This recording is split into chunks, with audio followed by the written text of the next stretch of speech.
Mən sevən gözəlin bənzəmir qara gözləri bir gözəlin gözünə. Əmr edə aşiqi deyə gözlərim üstə qoya özəlin gözünə. Öl desə ölərəm, qırpmadan gözümü baxaram əcəlin gözünə. Desə qal, qalaram, səbr edib hər şeyə dözərəm o sıxınca canım.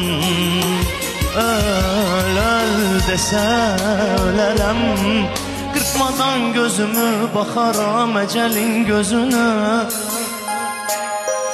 Desə qal, qalaram, səbr edib hər şeyə dözərəm o sıxınca canım. Biri var sevəsən, yanasan oduna kül olunca çıxınca canım. Biri var sevəsən, arada yadına salasan darxınca canım. Biri var sevəsən, sevdiyin də səni sevə sevgini tutsun uca. Biri var sevəsən, sevdiyin sevə özgəsini gəzə ayrıca. Bu gecə qələmi yoldan çıxarıb yolunu salmışdım varaq yoluna. Arzumdu bu varaq heç vaxt getməsin nahaq sevgilərin nahaq yoluna. Dedim ged qələm addım at yeri, ayağının altında sözlər yol çəkir. Yolunu məhəbbət yoluna sal, orada təmir gedir gözlər yol çəkir.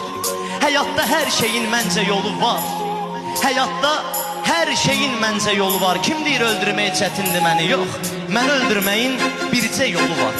Desinlər sevdiyin aldadırsan, desinlər sevdiyin aldadırsan. Mən sevən gözəlin bənzəmir qara gözləri bir gözəlin gözünə.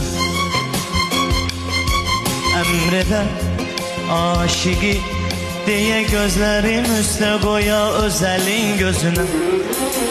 Öl, öl desə ölərəm, qırpmadan gözümü baxaram əcəlin gözünə.